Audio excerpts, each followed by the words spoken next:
Welcome everybody. We're back. It's 5 a.m. for me in Bethel, Alaska, but you may be doing this at any time during the day. Great. Find your niche. Find what works for you. So let's get started. Let's start with a big straddle stretch. This is an oldie but a goodie. You see this in 8th grade PE a lot. I'm going to turn sideways some to fit on this thing. I'm going to keep my tea near me because it helps my voice. Okay, get in the biggest straddles that you can possibly get in. Get comfortable. And then get real tall. Hinging forward at your hip joints, point your tailbone towards the wall behind you. So we don't want you in this big rounded position. Very tall spine, tilt forward. And this may be as far as you go today, but over time you're going to just lean into this. Shoulders away from ears, tilting forward. Take big, long, deep breaths. And we're going to talk today about frequency. Because you've got to understand the concept of frequency to begin to do the work that we're doing with the chakra system that we're talking about, because it's an energetic system. Like your Wi-Fi system. So people didn't really invent computers and a computer system. They reinvented themselves, because that's exactly how we work. That is the macro for the micro. We work exactly like a computer system, and there's an energetic level to it, like the Wi-Fi and the internet.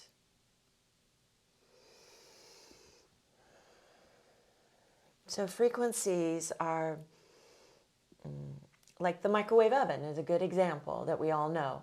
The microwave oven has a frequency, microwave frequency, and when you put it in a box and you run that frequency through that box, the food inside there will start to heat up, because the molecules start to move at the same frequency as the microwave frequency.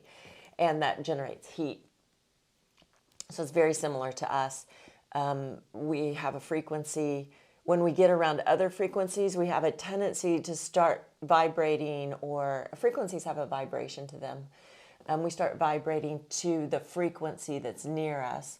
Like if you've ever been around somebody or a group of people that are really uptight or angry, you start to get uptight and angry. You start to vibrate to their frequency. And in this class, in this whole course, we're trying to develop our own signature frequency so that we vibrate to what we want to vibrate to. We have a frequency ourselves, and we stay solid in that frequency no matter what frequency comes into our realm, no matter what frequency comes near us or steps near us. We don't vibrate to others' frequencies. We maintain our inner frequency. And you have to be really strong and really solid in your frequency, in your signature frequency, to maintain that. You're getting a little lower. Take some deep breaths. It takes a while to. The Golgi tendons, they like to grab, and they're protecting you. They're protecting the muscle from tearing. So they grab and pull and tighten. And as you sit here for a while, they start to let go and allow you to lengthen. So we're just letting the Golgi tendons calmly relax and let go into this. Now, there's some great examples of signature frequencies over history. There's a lot of modern versions of it too. So Jesus had a signature frequency. He had this frequency and no one pulled him off course. He pulled people to his frequency, and that's why people would just follow him around, basically. Same thing with Buddha. He had a signature frequency and he never got off that. You couldn't take him off of that frequency.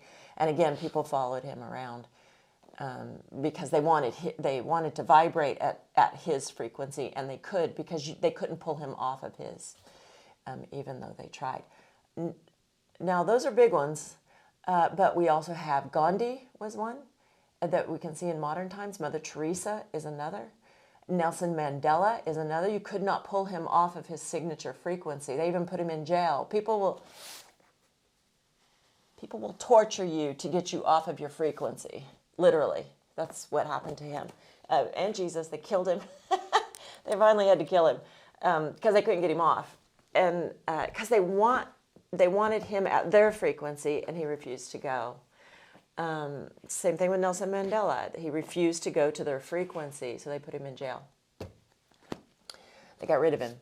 Now you're going to walk over to the right leg. Let's bend the right knee. Interlace the fingers for forehead to knee. Scoot back so you can see this. I'm going to hook my hands around the bottom of the foot, forehead to the knee, drop your head. Now, you want the forehead to touch the knee. That's important because we are going into flexion of the upper back, and we're trying to massage the thyroid here, so chin towards the Adam's apple. Now, you can straighten out your knee as much as your body allows, but make sure that the forehead stays in full contact with the knee. Level out the shoulders. Level out the bottom of the foot. And take big, deep breaths here. Other people that you've known, Malala, who is from the Middle East, and she's young. You can read about her. I believe she's at Oxford or Cambridge now. She's another one. They couldn't get her off of her frequency, off of her signature, off of her... her chakra system is an energetic system that we talked about. And again, the chakra system does not have to be real to you. It can be a metaphor for your spirit. It's just a nice metaphor. Or it could be real. It's solid. It's defined. It's what we were talking about, the 7 deadly sin topics. Those are gone out of all these people. So the 7 deadly sin topics were pride, greed, self-entitlement, wrath, gluttony, envy, and sloth. Those are absent from all of these people. And they're sitting in the graces, in the polar, I'm going to say polar opposite of that, which is the graces. And they resonate to the graces. Their frequency is in the graces, and they stay there. They don't vacillate back and forth between the deadly sin and the grace. They sit in the grace. And that's what makes them amazing to us. Because most of us sit in the deadly sins, in topics. We sit in pride, and we sit in greed, and we sit in gluttony, and we sit in sloth. We love those things. That's 90% of our life. And then we do 10% of the graces. They're the opposite. And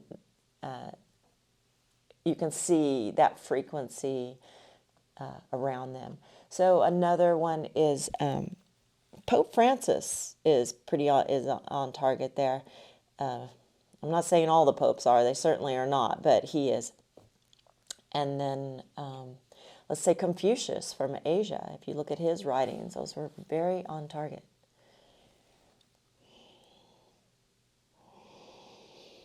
Big, deep breathing. And then drop and roll up. So we need 2 minutes in some of these big stretches. We know that that's the best stretch for a muscle, is 2 minutes. We're not so sure about the fascia, unless there's some new information that I haven't seen. Please send that to me or put it in the Facebook. So the fascia may take longer. Bending the other knee in, reach to the bottom. I'm going very slowly. It's morning, so if it's morning for you, the spine doesn't move as quickly in the morning. The discs are all fluffed up. They are as big as they will be for the rest of the day. They've absorbed a lot of water overnight. And so they're big, fat, and fluffy, and you can feel it when you turn. It's like, eh. And that's okay. Be tedious with it. Be slow. Forehead to knee, straighten the knee as much as the body allows. It may not go very straight for you. That's perfectly fine. But the forehead to the knee is the critical piece here. Big, deep breathing again. Rock to the front edge of your sitting bones. Big inhale, big exhale. Feel your back expand and deflate. So in here, we are trying to develop our own signature frequency that is aligned with the graces. Within the graces, once you move into the graces, you start to be able to, the Wi-Fi is open, and you're able to get your purpose from the cloud, from the heavens, from the universe, however you see that.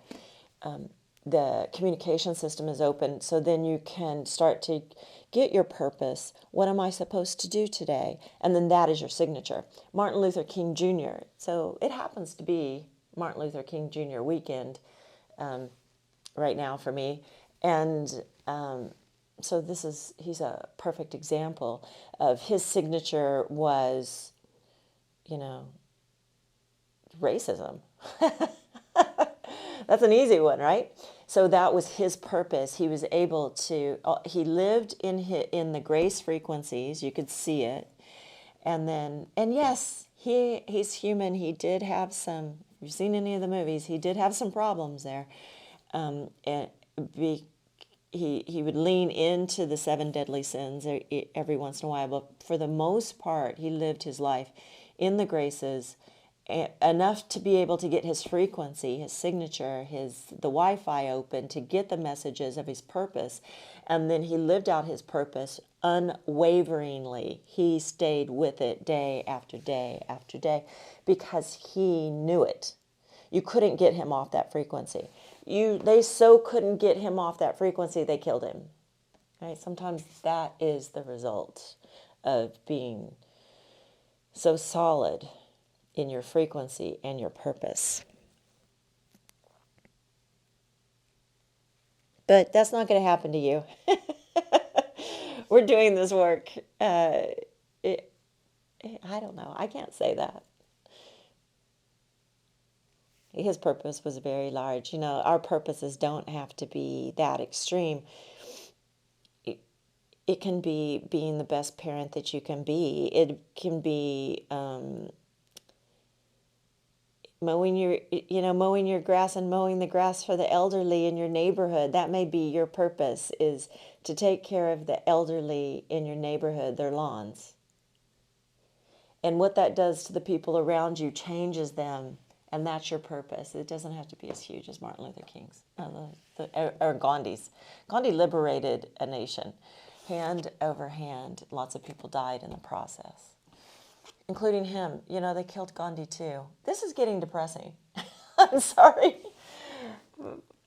I'm just telling you how much resistance you are going to receive when you do this work.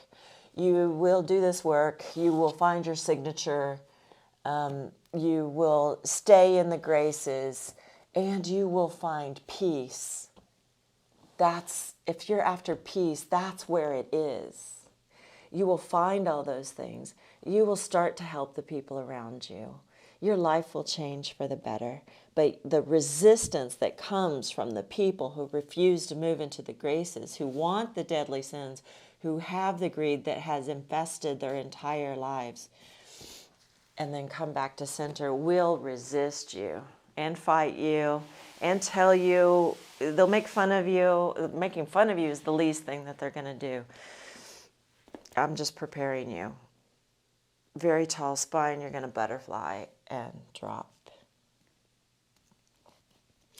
Your family's not going to care for this at all. Even when I get that, or the very close friends around you are not going to care for it.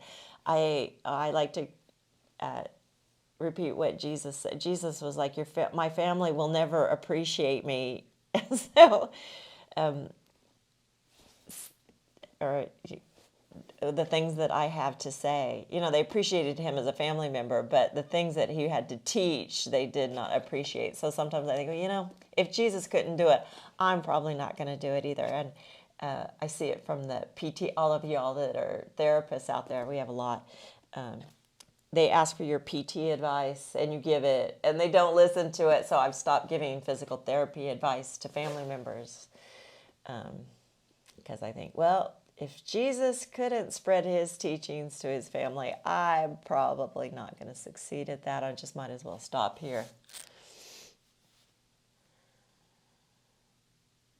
And then slowly roll up through your spine, inhaling. Monkey toe grasp the right toe. You can lean back on the other arm. And then you're just going to work on extending the knee. Tall spine. Bring it to the side. And bring it, you know what? I like this in supine. Let's move. Lie down on your back. Monkey toe grasp here. Nice back support. You can get much deeper into the hamstring. Flatten out the foot. Again, you can reach across the toes. That may be a better stretch for the plantar fascia. And then press through the heel. And I like to put the opposing forearm at the base of the knee and press a little bit to give it an overstretch.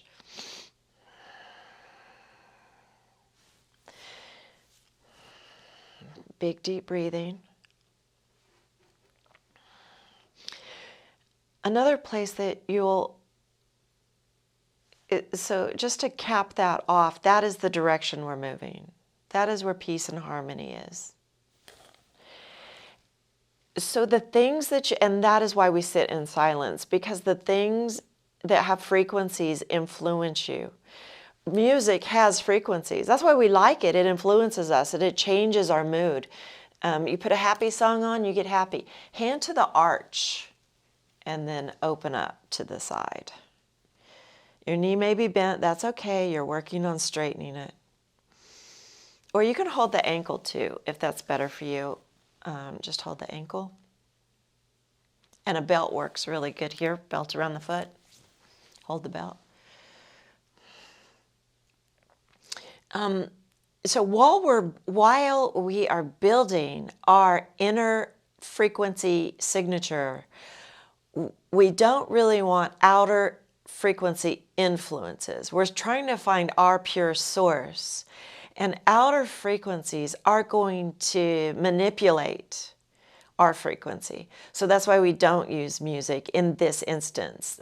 Go out, have fun, use music when you're doing other things. But when you're doing spiritual work and trying to hone in on your frequency, it's very disruptive to have other frequencies coming in. Now, when you get advanced, really advanced, it doesn't matter what frequency is around you because it doesn't touch you. It's like you have a shield around you and that you can hear those frequencies and they don't even affect you at all. They bounce off of you. Most of us are not at that level. I had an Indian yoga teacher and his father, now opposite hand to foot. So your opposite hand to foot, outer edge, holding the outer edge. This arm has to go out. It's even nice to hold the edge of I've got the edge of the plinth here. You can bring it across the body. And this is going to get the outer hamstring, the glute. Breathe. And the knee can be bent. Breathe, deep breathing.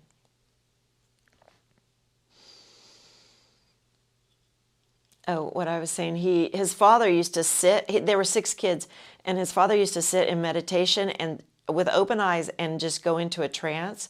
And the kids would just run all around him and snap their fingers in front of his face and wave their hands in front of his face. And he said his father never budged.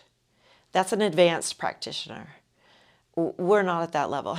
So we are removing the music frequencies from us so that we can focus on our developing our inner signature frequency of peace and harmony and safety, security, love. I am enough. All of those frequencies are within us. We have to develop them.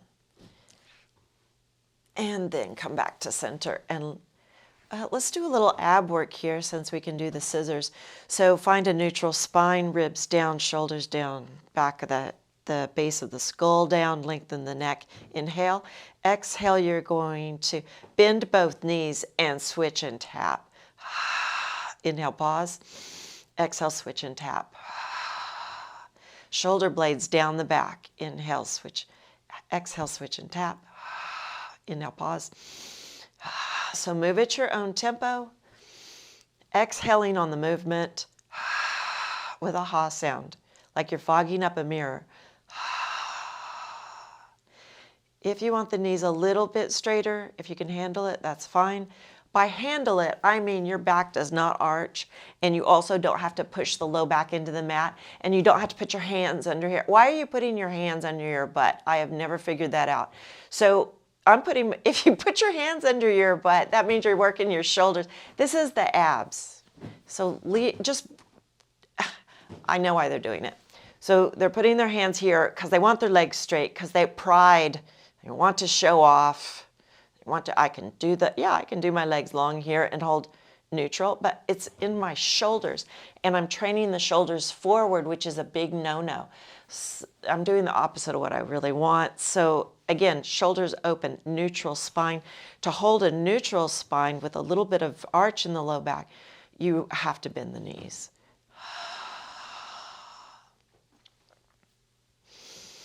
You're in concrete from your tailbone to the top of your head. That doesn't change. The minute that changes, you've got too much weight on the legs. The knees are too long. The straighter this knee gets, the longer the lever, the more weight you're having to control. And then release. Left foot up towards the sky. Inhale. Exhale, you're going to bring across. It doesn't have to go very far. I just want to get in the obliques. Inhale, pause. Exhale, come up. You're not using the arms. Hold the arms up. Let's bring the arms up. These are not arm exercises. This is Pilates. Inhale. Pilates does have arm exercises, but we're using the abs. Inhale. Exhale, bring it back. Inhale. Exhale.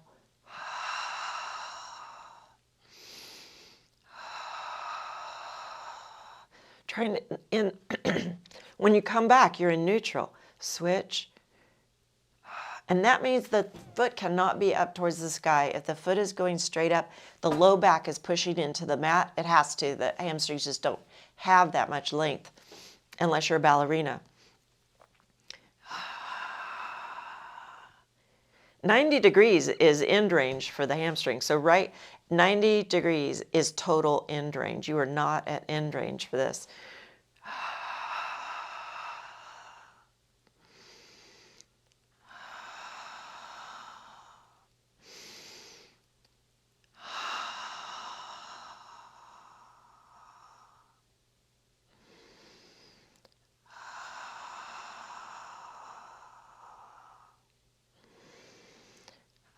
And last one. Come back. Other foot goes up. Opposite hand to foot. Opposite hand to foot. Lengthen out your other leg, because that'll give you a stretch on the front here, on the psoas, one of the hip flexors. Now, my forearm goes at the base of the knee and presses for some nice overpressure. Take some deep breaths. Watch the music that you're listening to. Be very conscious of what you are listening to.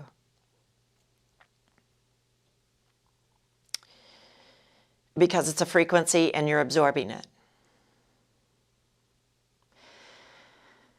You probably, if you want to feel better, you probably should stay away from music that is created. Look at the creator of the music. Who created it? What frequency were they at? What frequency are they at? Are they suicidal? A lot of our musicians are. And hey, I love a couple of Kurt Cobain songs, but who committed suicide? He was not in a stable place. He was a drug addict and not in a stable place. And his music is unstable,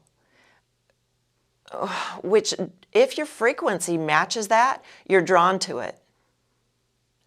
But we're trying to get out of the frequency we're at to a higher frequency. So listening to music that is at your frequency is going to keep you at your frequency. So drug music, people who are on drugs, creating that music, they're putting that frequency into the music. Be careful of that. They've done lots of research on music, of course, and what it does to people. And you know what comes out on top every time is classical music. They have babies are supposed to listen to music while they're in the womb, classical music. So reach your hand, same hand as foot, arch, bring it out. And I know you don't like to hear all this.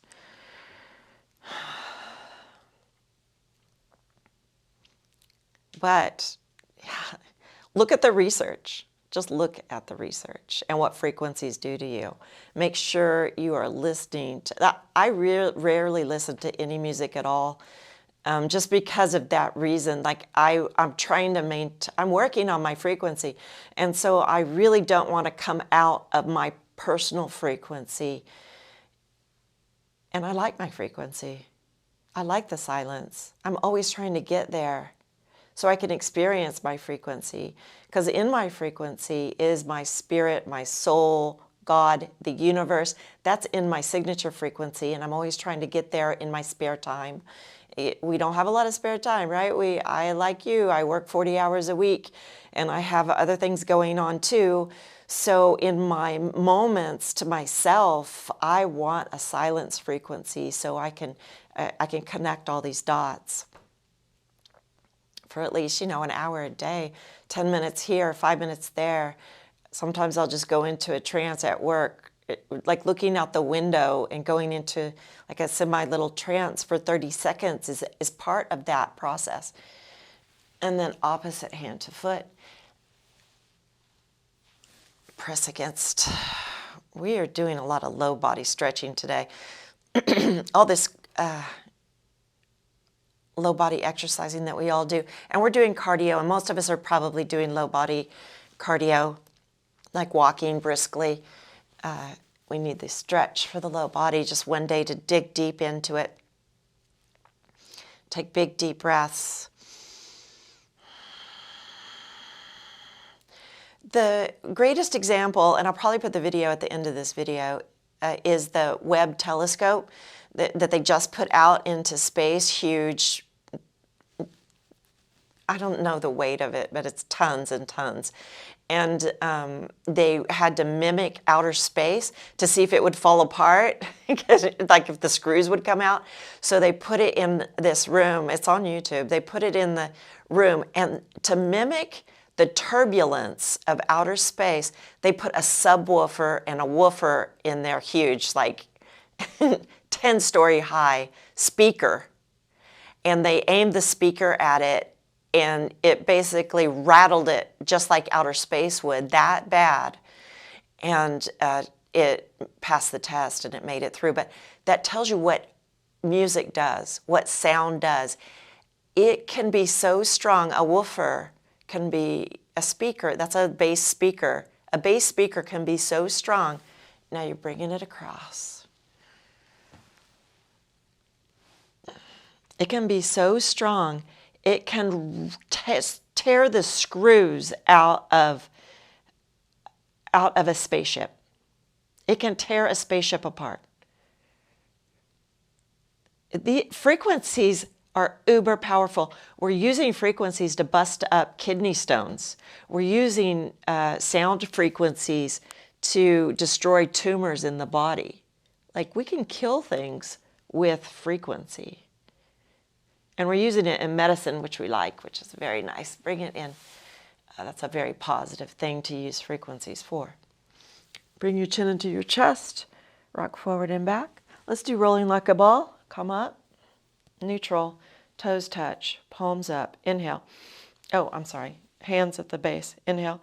Exhale. Roll to your bra strap. And come up. If you're a guy, just imagine where the bra strap is.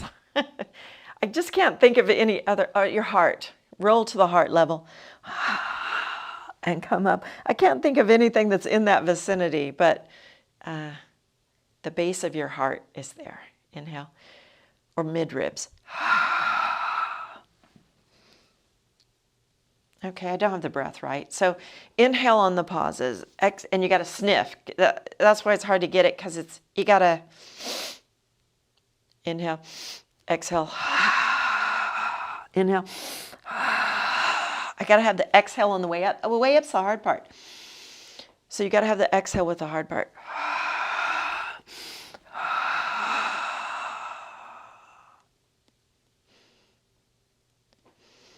And you can't, I just tried to inhale on the way down. You really can't. It's awkward. Inhale.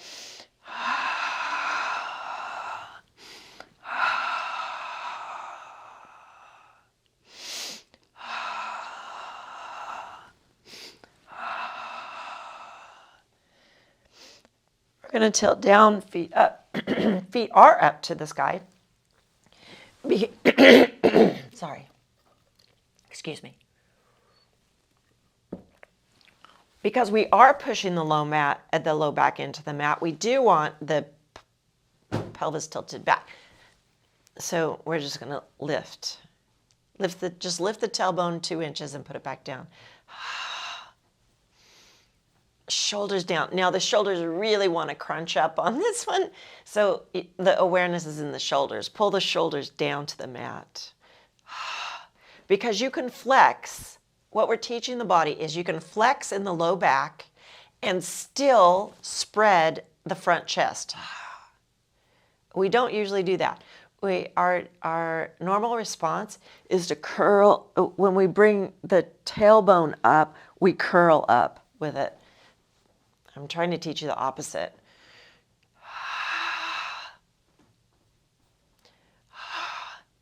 So spread the shoulders. Spread the shoulders. Spread the shoulders. Good. 2 more. And the knees can be bent.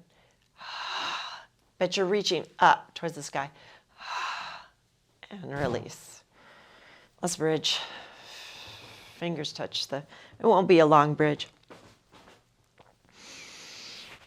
Maybe.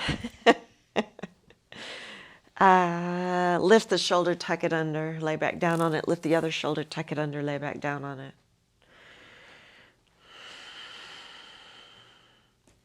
Lift the heels. We're not going to be here long. You can go to an intense spot. Arch behind the heart. Reach the heart towards the chin for the first back bend of the day. So think about this as a precursor to a back bending series. You always want to gradually build to the big back bends.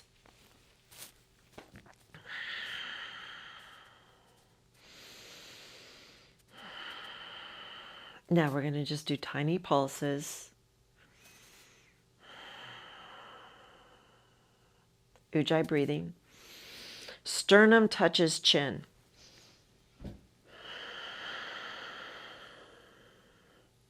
We're squeezing the thyroid gland. At the front of the throat. Thyroid is responsible for lots of hormone development, hormone production.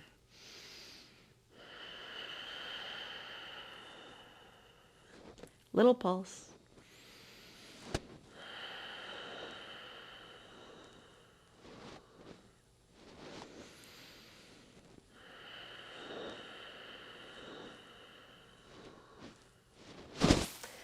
release, flip the pancake.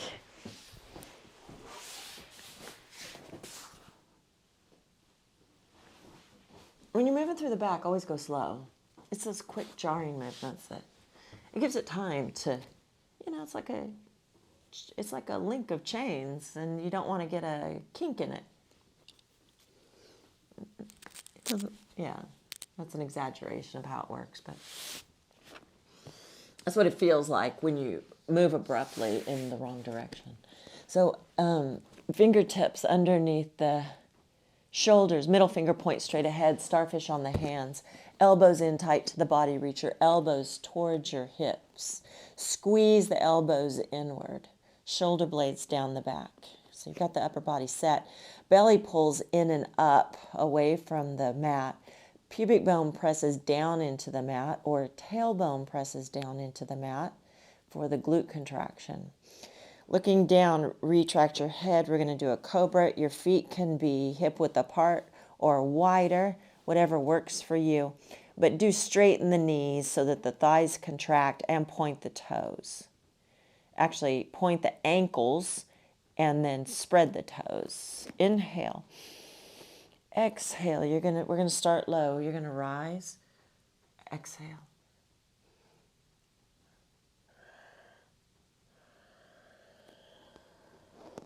Trying to feel the breath tempo I want here. Inhale, exhale, rise. Inhale, pause at the top. Exhale, down. Just go up as much as your body allows today. The trick here is to not let this back bend sink into the low back. It has to be equally distributed all along the spine. Press down with the hands. Pull towards, the hands are pressing down and pulling back. Elbows are reaching towards the hips as well. Belly up, tail down, inhale, exhale, rise, upper back, upper back, upper back, upper back. It will go into the low back, and then exhale, lower down. I want 50% of this in your back and 50% of this in your arms. This is an arm exercise as well as a back exercise today. Sometimes people do it with very little weight in their hands. It's all back, but we need the arm work. Inhale, exhale, rise. Move at your own tempo. Pull back with the hands. Pull back, get the triceps in there. Pull with the hands towards your feet. And then lower down.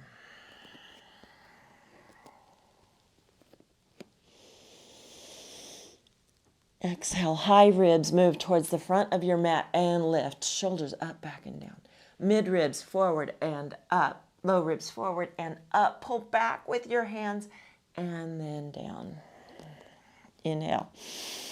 Exhale, press down and pull back with the hands. High ribs move forward and up. Mid ribs forward and up. Low ribs forward and up. And rise as much as you can. You're going higher, and then lower down.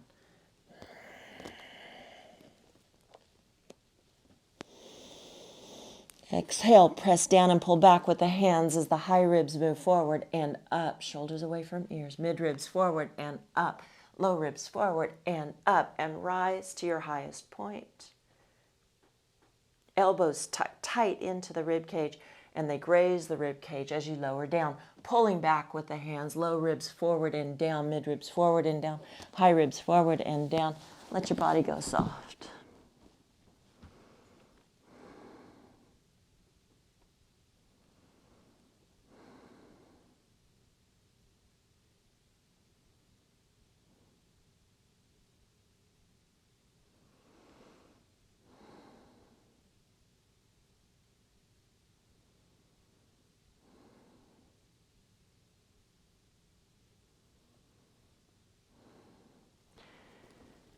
Now we're going to do the upward dog for the first time, so I'm going to talk you through it. This is what you'll see in the yoga studios for the upward dog, and this is not the upward dog, and this is really sloppy, and this is hanging in ligaments. There are no muscles working, and this is a hot mess. Stay away from this. So to get into this, we'll come down into it this time. So hands are shoulder width apart. Starfish on the hands, middle finger points straight ahead. Be in a plank position. Pull the shoulders down the back. Bend the elbows ever so slightly, unlock them, and squeeze them in like you're squeezing a beach ball. If you've locked out the elbows, you're hanging in the ligaments of your elbows and possibly overstretching them. And they are like shoe leather. They stretch and they don't go back. So we do not want to hang on ligaments. Bend the elbows, squeeze the elbows in, retract your head, look forward. Now we're going to set the low body a little bit. Put this arch in the upper back, heart reaches forward. And now you can curl the toes under and lift the knees. Breathe like you mean it. 3 more breaths. Heart forward, heart forward. Bend elbows, squeeze in. Knees come down, sit back, Eastern stretch. Drop your head.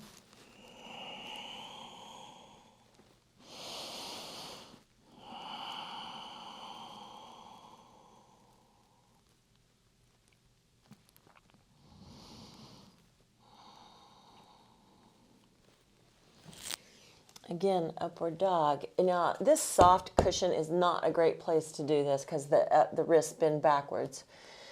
The wrists only go to 70 degrees of extension. They don't. This 90 degrees is hyperextension, and on a soft mat, I'm going to 100 degrees, so it's not so great for my wrists. You can come to the edge of a mat like this and hold it, and then that'll keep the wrists at 70 degrees. This is extension, this is flexion, keeps them 70 degrees where they belong. That works too when you're on something soft like this, because that was making my wrist hurt. So shoulders up, back, and down. I'm kind of get in this half plank position. Shoulders up, back, and down. Elbows bend and squeeze in. Heart comes forward, curl toes under, and then lift.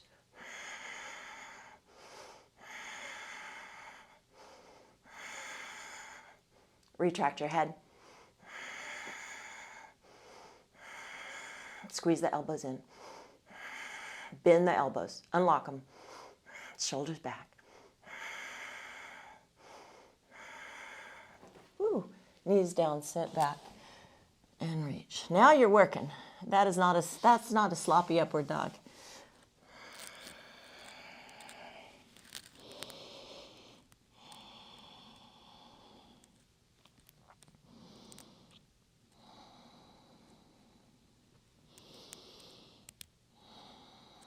And a back bend. We're building to these back bends. We're going to come up onto the knees for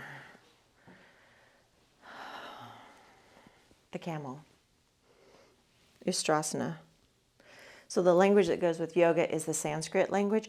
Languages are supposed to be very important because of the frequency. The frequency of the letters when you say them is important. Knees can be out, feet can be in if you like. I prefer it that way, rather than hip width and straight forward. It seems it's tough on the anterior capsule of the hips.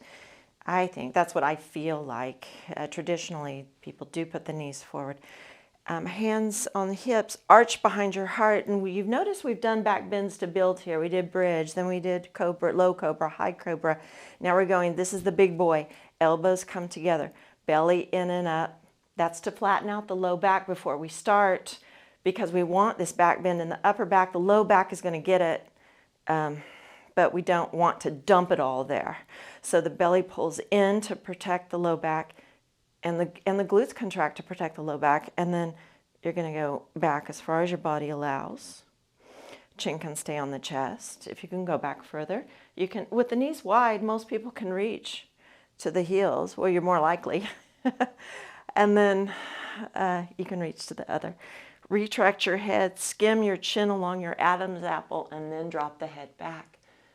Heart, open the heart.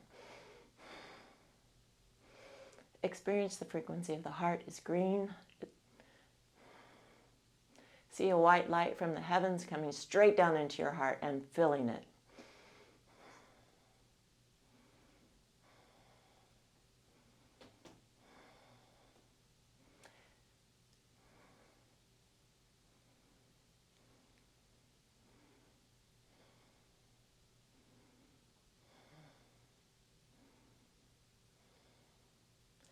Left hand goes up to the sky and sit out of this.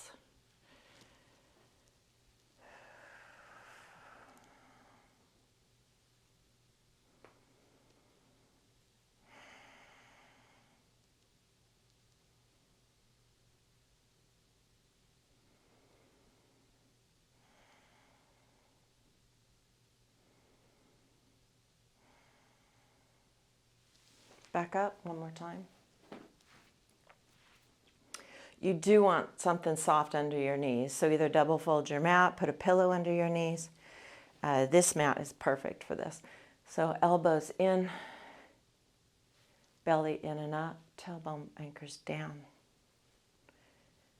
Open up the heart by squeezing the elbows together, arch behind. Start this arch here, get rid of it down here, belly in and up, tailbone anchors down. And then try to equally distribute this arch as the heart rises a little more, like press down into your hips. Like I got a hold of my hips, I'm pushing down to lengthen the spine a little more and to arch it a little more in the upper back. When you get to a place where you can reach back, that's great. Breathe like you mean it.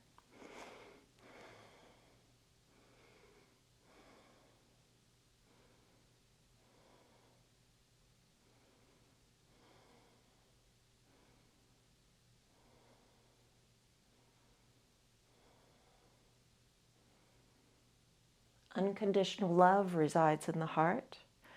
Radiate unconditional love through your body and outward.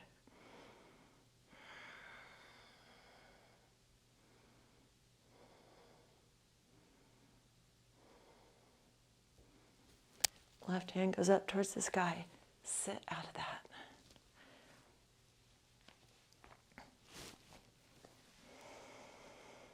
Don't bend forward.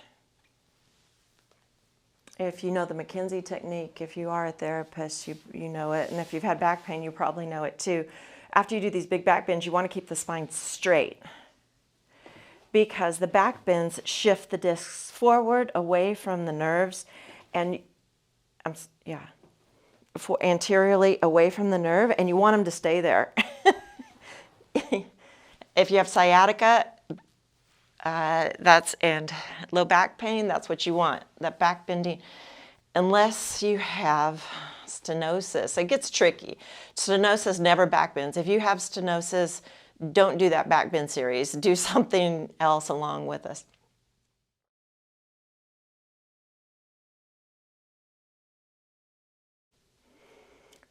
Okay, let's start Tai Chi. Rock through your feet, rock forward and back. We did a lot of low body stretching today. I try to feel what we need to do each day in comparison to the day before and the day after, so that we get a complete workout. And sometimes I just really like to dig into the low body and get some good stretching, and today was that day. So rock forward and back, but it won't be every day. The days are all different. It's according to the days around it. So belly in and up, tail anchors down, shoulders up, back and down.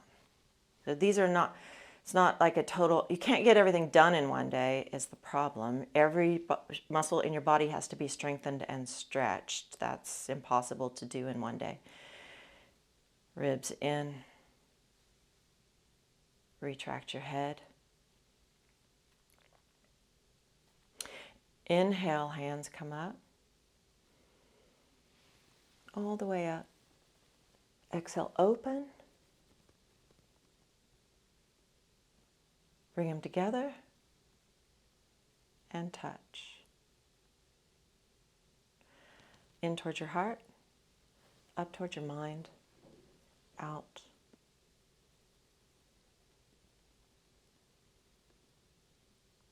Around. Together. Now out, reverse, up, through the mind, to the heart, out, down scoop, cross the hands, uncross the hands, and up. It's a figure eight. Down through the mind, to the heart, out, Down, scoop. Cross. Uncross. Up. Watch the fingertips. Exhale. Out. Scoop. Up, cross. Uncross. Up. Down through the mind, the heart. Out into the world. Down, scoop to the earth. And if you can just go this far, that's perfectly fine. However far you can go is great. Cross. We're doing figure eights here. Infinity symbols. Uncross. Up. Down through the mind. Down to the heart. Out into the earth. Exhale, down to the earth. Scoop the jewels from the earth it has to offer you. Cross.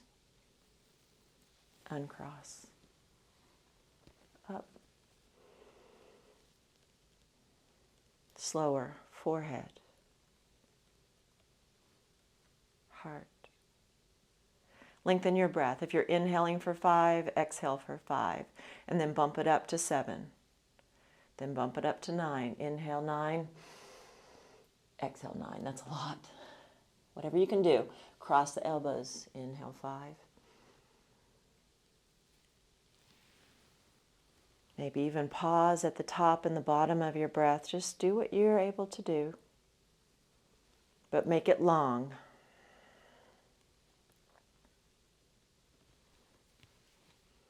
Reach out to the world. Actually, flex your wrists here.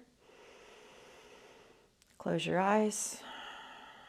Reach your heart out through your arms, like you're pressing energy out into the world, or you're pressing light from your heart out into the world. You just absorbed a bunch of light in that camel into the heart with that back bend. You were bringing light into the heart. Now press it out to others, out to the people around you, out to the people of your state, out to the people of your country, out to the people of the globe. Exhale, bend down, reach for the ground. Cross the elbow, across the wrists. Bring it up. Uncross. Up to the heavens, gather light. Bring it in through the top of your head to your mind, your brain. Bring it down to your heart. Press the arms out. Flex at the wrist. Press the light from your heart out into the world.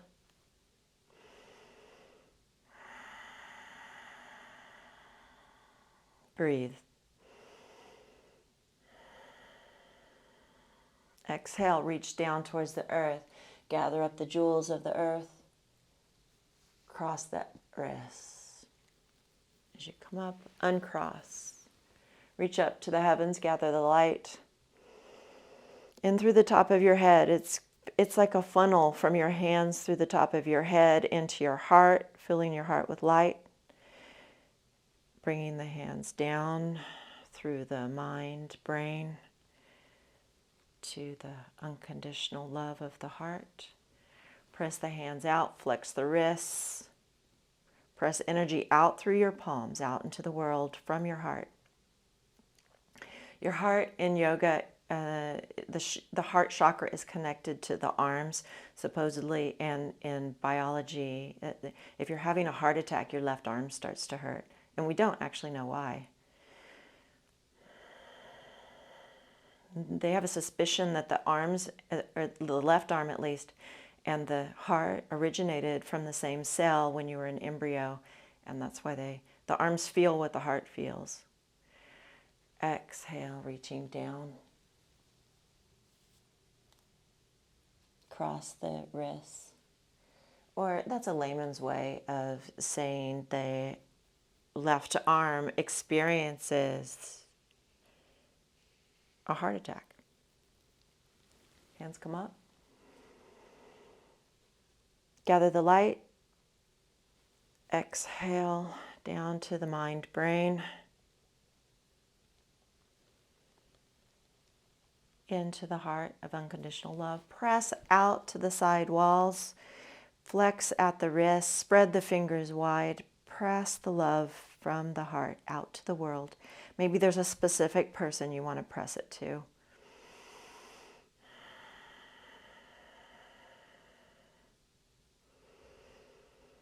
And then press it to the globe, press it to the world itself, press it to the universe.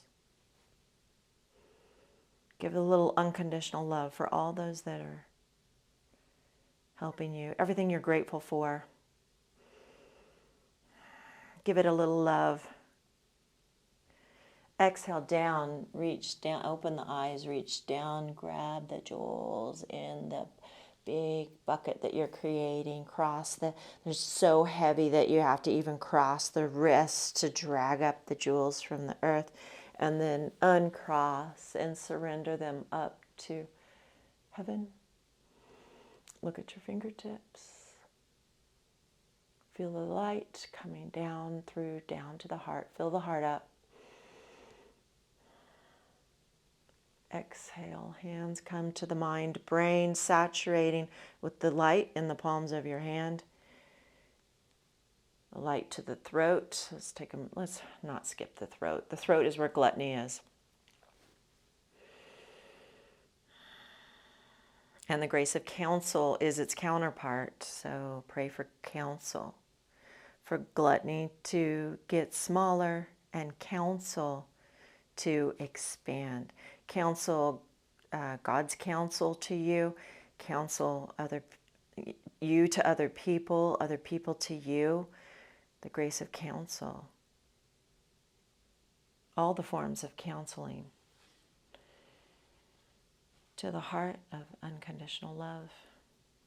Press out into the world. Spread the fingers wide. Send the energy into the fingertips. Send the energy through the palm of the hand. Send your intentions. Send the frequencies of the heart. The heart has a frequency. Actually, we know, we've measured, all the organs have a frequency, and they're different frequencies. The frequency of the heart is going down the arms, traveling. Frequencies travel. Like microwave frequencies travel. Light frequencies travel. They travel through the air. So you're going to use that frequency system down the arms, out through the palms. Send your frequency out, your unconditional love frequency, for all that you're grateful for and all that you are not grateful for. Send your love frequency there especially. Exhale, come down. Cross. Uncross.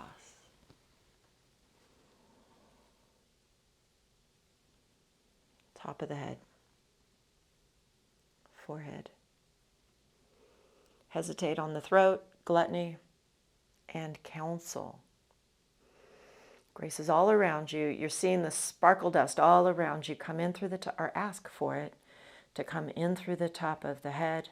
It doesn't automatically happen. Grace has an asking component. It says it through every religion and every major teacher. They all agree on that piece of it. Again, I'm not making this up. I'm going to the masters. The sparkle dust, you ask for it. The grace comes in through the top of the head, filling your throat with counsel as opposed to gluttony. Gluttony is a response to not having counsel. You have no counsel. You have no connection. You're not getting divine counsel, and so we behave in gluttonous ways as a reaction to that. And not just food. That's shopping. That's every addiction there is. Gluttony. I want more. It's just about I want more. You don't want more. Yeah, you want more counsel. And when you don't get it, you go looking in other places for it. But we are getting it. Fill yourself with counsel. Pray for people to come into your life that will counsel you.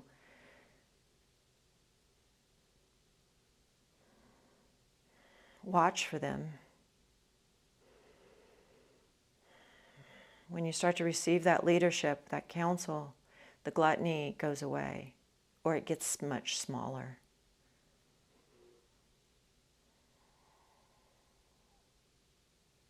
Exhale, hands by your sides. We're going to go into meditation. Now remember, meditation, you can do it in sitting or lying. You choose which one. Sometimes lying down is not such a great position for back people, but you pick.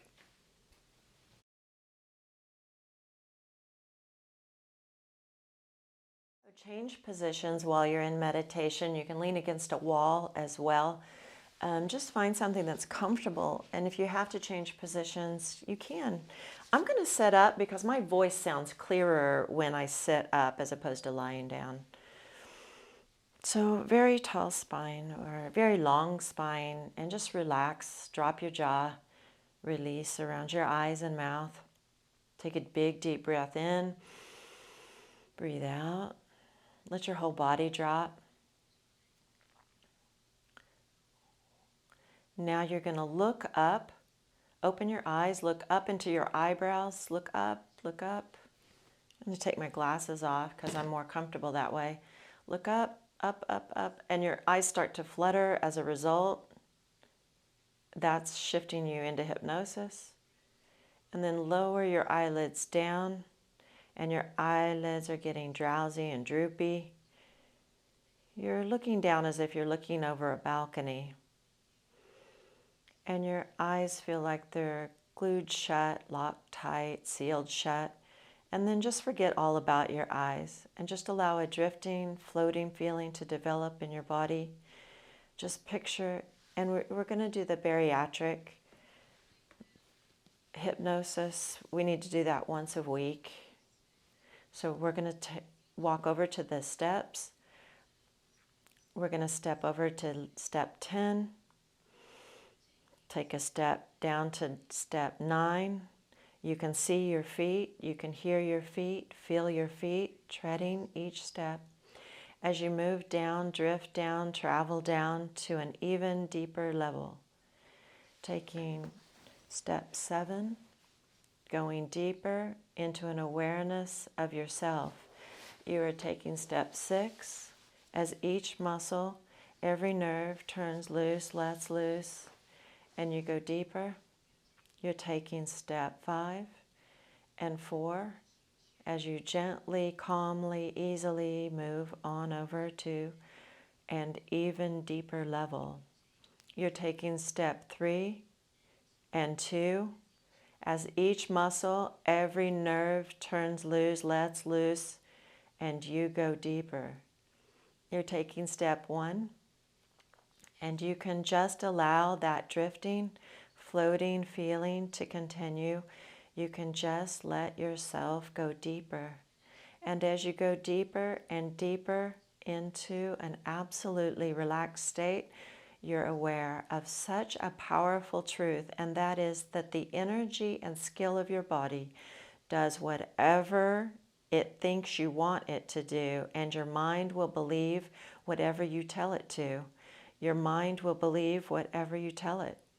And you're going to let your mind believe that your stomach is so tiny, and you have a tiny, shrunken, small stomach, the same size as a deflated balloon. And you look at that small balloon, and you remind yourself that you have a small stomach, a small, shrunken, tiny stomach. And your stomach is literally the size of your own fist.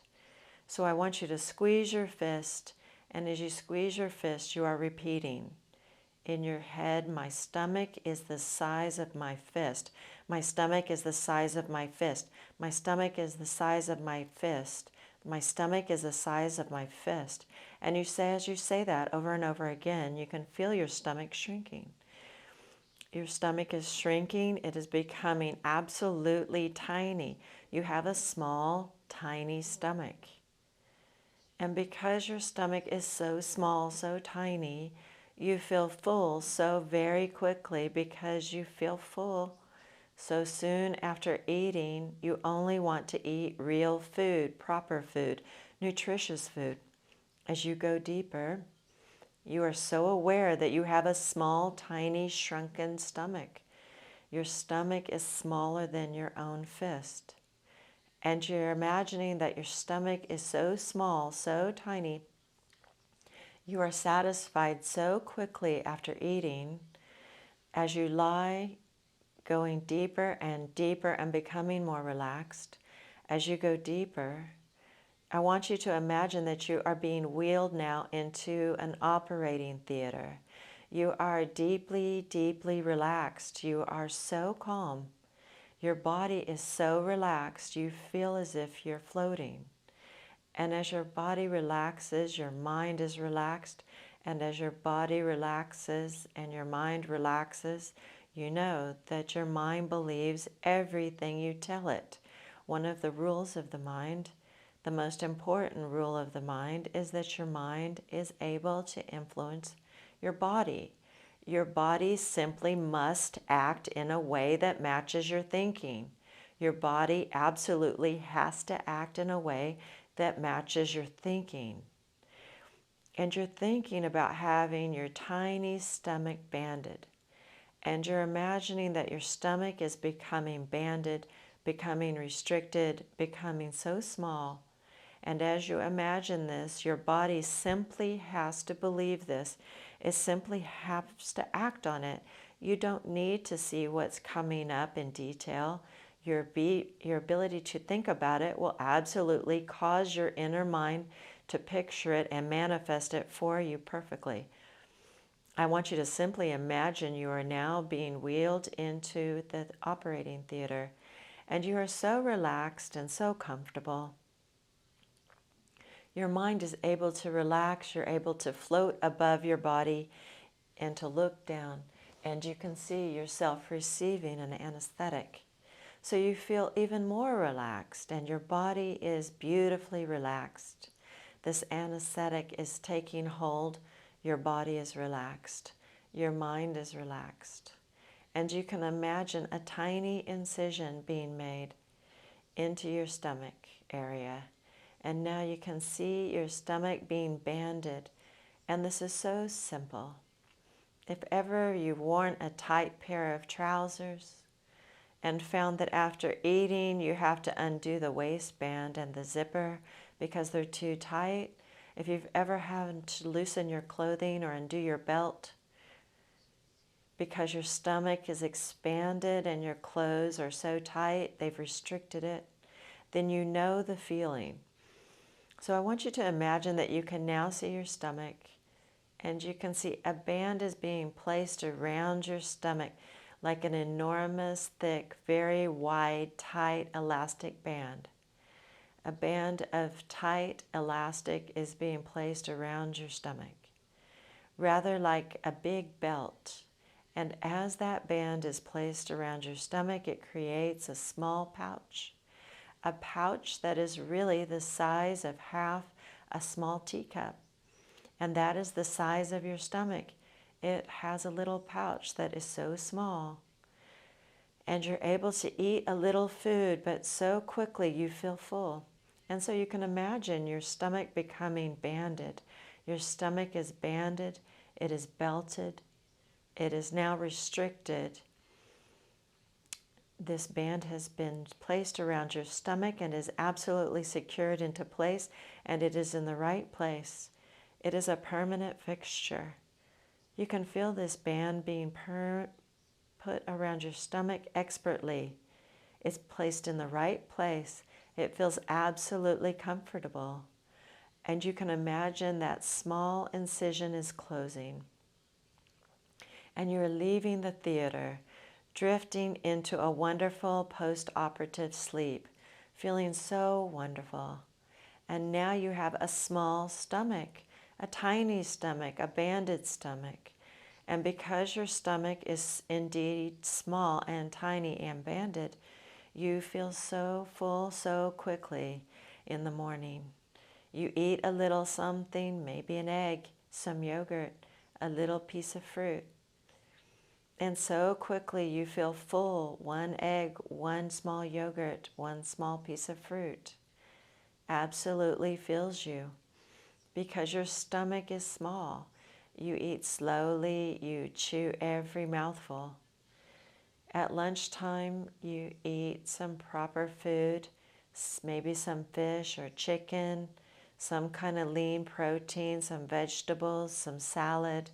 You eat slowly. You feel full so very, very quickly. And in the evening, you do the same. You eat real, real food, small amounts of proper, nutritious food.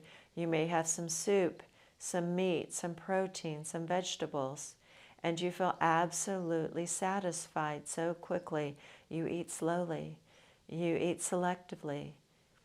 You are always so full, so satisfied, so nourished that you simply forget about puddings and sweets. They become something you used to eat that cannot, will not, and do not interest you. You have a tiny, small stomach, shrunken stomach. You simply don't have room for the sweets. You have a small breakfast of proper, nutritious food with protein. You stop eating so quickly, your stomach simply cannot distend. So you eat a small amount. And you have 2 snacks as well, 2 very small snacks during the day, between your breakfast and lunch and between your lunch and dinner. You might have a small bowl of oatmeal, a piece of fruit for breakfast, and then you forget about eating until your next snack. You have some protein and vegetables for lunch again. You forget about eating until your next snack. And you have protein and vegetables for dinner. And then you forget about eating till the next morning. When you're in a restaurant having dinner with friends again, you pick nutritious foods, proteins, vegetables. You leave the rest. You don't eat all of it. It absolutely thrills you, elates you, and delights you. You love leaving food. It thrills you, or packing it and bringing it home. Any excess food is wasted anyway. You leave food on your plate. You give it away to the homeless on the way out. You put it back in the fridge for another meal. When you're at a restaurant with friends, you take the food with you. It doesn't matter, it's all wasted anyway, or leave it if you have to. You love the fact that you're becoming lighter, leaner, smaller. Weight is dropping off of you as you go deeper. You have such a strong, compelling, powerful ability to become lighter, leaner, slimmer. As you go deeper, your ability to see your stomach has shrunk and tiny, small, and banded is having such a powerful effect on you. Now that you know that you have a small, shrunken, tiny, banded stomach, you eat less food less frequently. You want less food less frequently. You absolutely enjoy the food that you eat more, but you want and you need less of it. And because you take in less food, your body is becoming lighter, leaner, trimmer, smaller. Your ability to eat less is constantly motivating your body to shed excess weight every day. You become trimmer, smaller, lighter. You have a small stomach, a small, shrunken, tiny stomach that is becoming flatter. Your waist is becoming more defined. You eat proper food. You eat healthy, real, fresh, nourishing food. You were born able to leave food as a baby. You ate less, you wanted less, you needed less. And you were so in tune with your body. You are now regaining that ability. You are completely in tune with your body. Your body tells you that it wants less food, smaller amounts of real, proper, nutritious food. You are so in tune with your body as you do.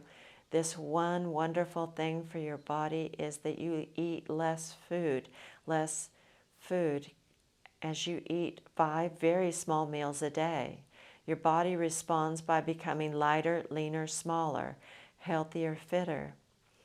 You give your body nutritious food, and every day you feel as if your stomach is so tiny Every day you feel programmed, motivated, conditioned, compelled to leave food on your plate.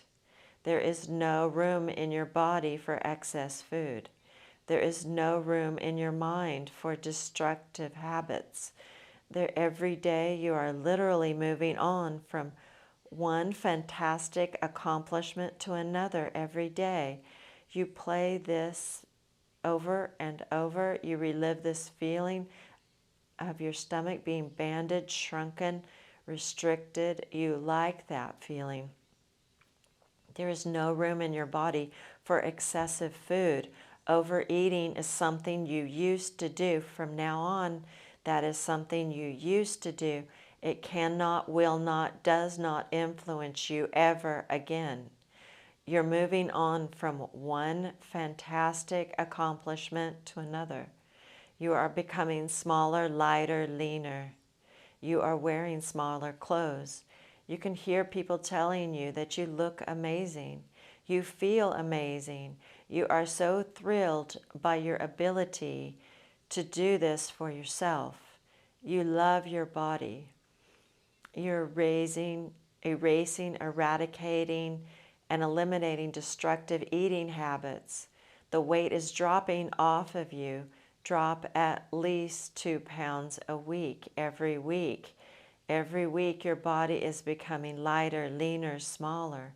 You may drop considerably more than that. You are dropping weight every week, shedding weight. You are regaining a weight and a shape and a size that is so right for you. You can see yourself becoming lighter, dropping a clothes size every month. You are wearing a smaller clothes size. You can see yourself wearing jeans, fitted clothes, clothes with a belt, tight clothes. You can see yourself in a shop buying something and your ideal size is it is fitted, it is figure hugging, and you can see yourself wearing this to leave the store. You love the way you look. You love the way you feel in your walking into down a food aisle and you're looking at bread and cakes and sugar and sweets, and you know there is no food in the world that can make you feel as good as you feel with your small, shrunken, tiny stomach and your ideal weight and shape and size. There is nothing that can give you that feeling. You have years and years and years ahead of you to eat. You will always have another day. You will always have another opportunity to eat. And right now what you really want is to love your body, love the way you look in clothes, love the way you feel, love the healthiness of your body at the size that is healthy for you. You wake up every morning, you go to bed every night at your ideal weight, shape, and size. You lie in bed, you put your hands on your small, flat, tiny, banded stomach, and you know no food can ever give you this feeling. You are giving this feeling to yourself. You are feeling so incredibly proud of yourself. So just let yourself go deeper. As you get into bed at night, you listen to this recording again. You place your hands on your small, flat, shrunken stomach, and it is becoming flatter and smaller all the time. And as you put your hands on your stomach, as you listen to this, you can feel your stomach shrinking, restricting. You can feel it. Every time you shower or bath, you feel that there is less of you.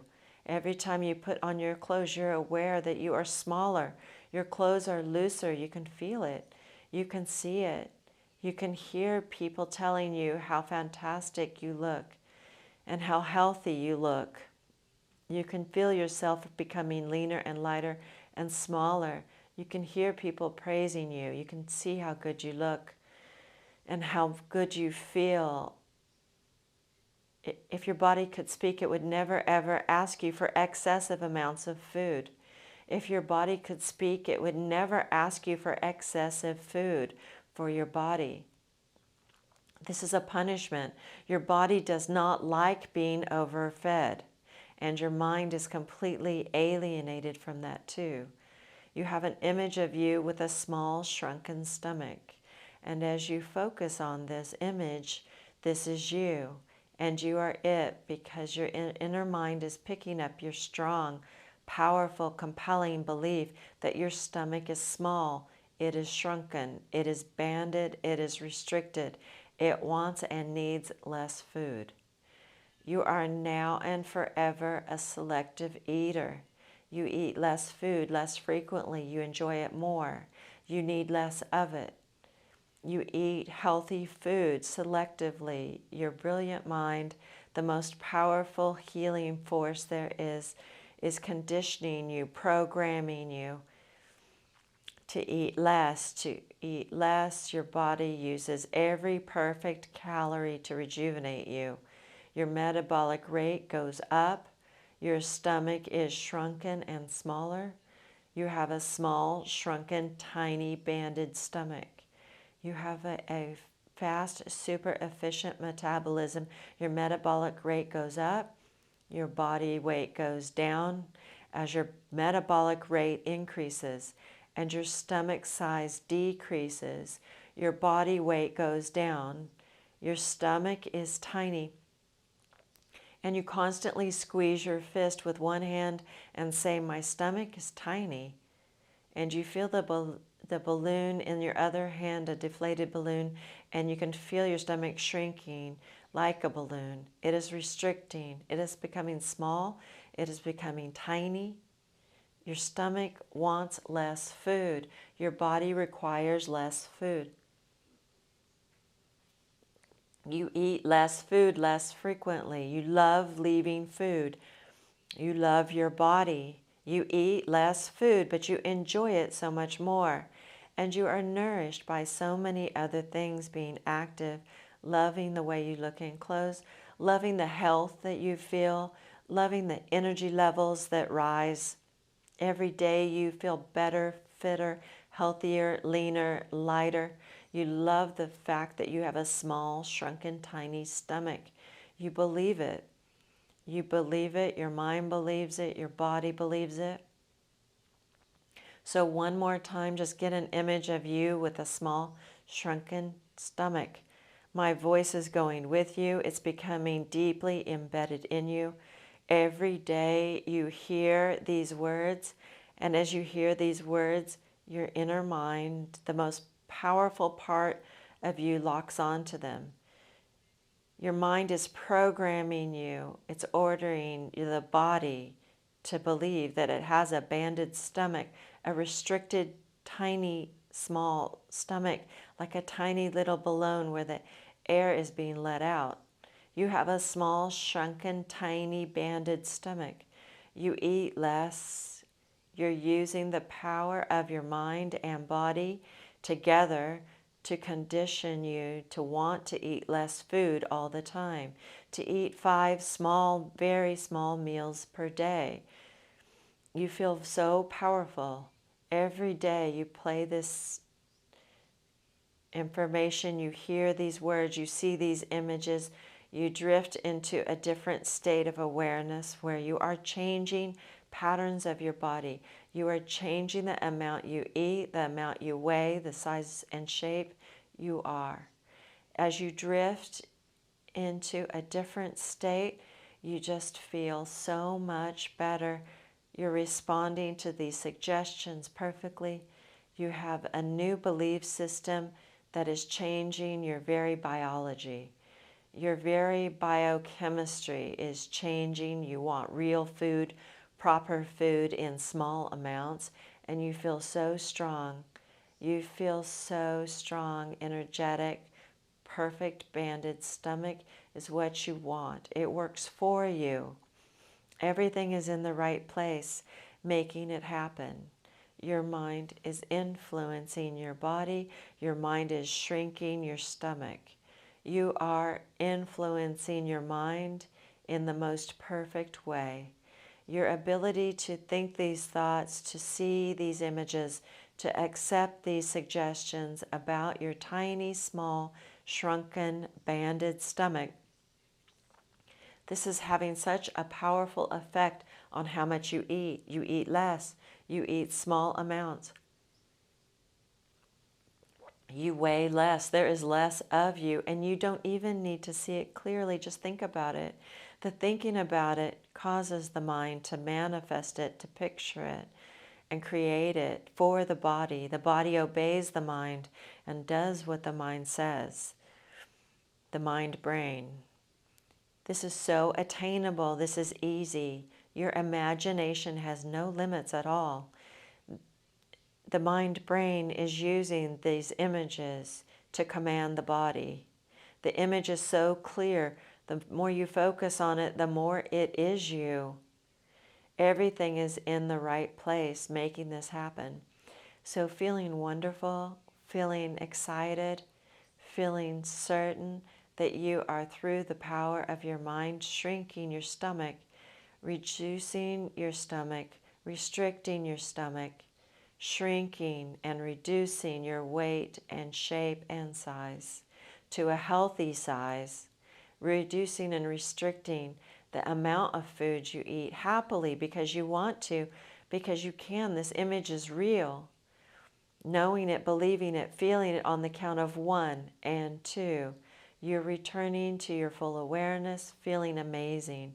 On the count of 3 and 4, feeling phenomenal. On the count of 5, feeling wide awake and fully aware. Feeling as if you've just had the most perfect, effective surgery on your stomach and feeling so incredibly well, and that things are turning around for you. You are coming to true health at your optimal body weight. Take 3 deep breaths. Bring your hands in front of your heart. If you would like to hear more of this, it comes from master hypnotist marissapeer.com, where you can download it and purchase other hypnotic sequences that you might need to help you along this path of coming to optimal health, lifestyle medicine. Removing the obstacles out of your way is a key component to reaching your goals.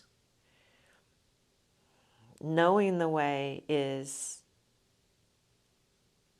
important. It's crucial to know the road to be on.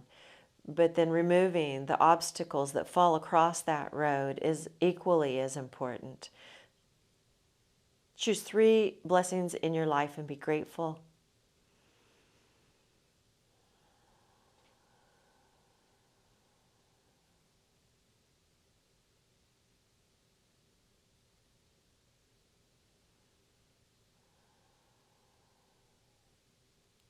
So today we talked about the road and what it looks like, and we hopefully removed an obstacle. As you exhale, lower your ego mind below your compassionate heart in reverence. Inhale as you rise, and namaste. The light in me honors the light that shines within you. Until tomorrow. Oh, make sure you do 20 minutes of cardio, any cardio you like, whether it's brisk walking, bicycle, just dancing. Turn on some inspirational music that's pretty clean, good vibrations, and dance. Get your heart rate up to where you can still talk, but you're starting to break a sweat. You can feel your heartbeat going up. And I gave you the zones that your heart rate should be in. 60 to 80% of your heart rate max, which is 220 minus your age, is your heart rate max. Make sure you do 20 minutes, 5 days a week. Remember our motto, no more, no less. Hit the 20-minute mark. Don't do more than that, or you'll have a tendency not to do it the next day. You'll start to negotiate. Same thing with the food. If you listen to Mr. Tuna, 5 small meals a day. Stay in the 200 calorie range.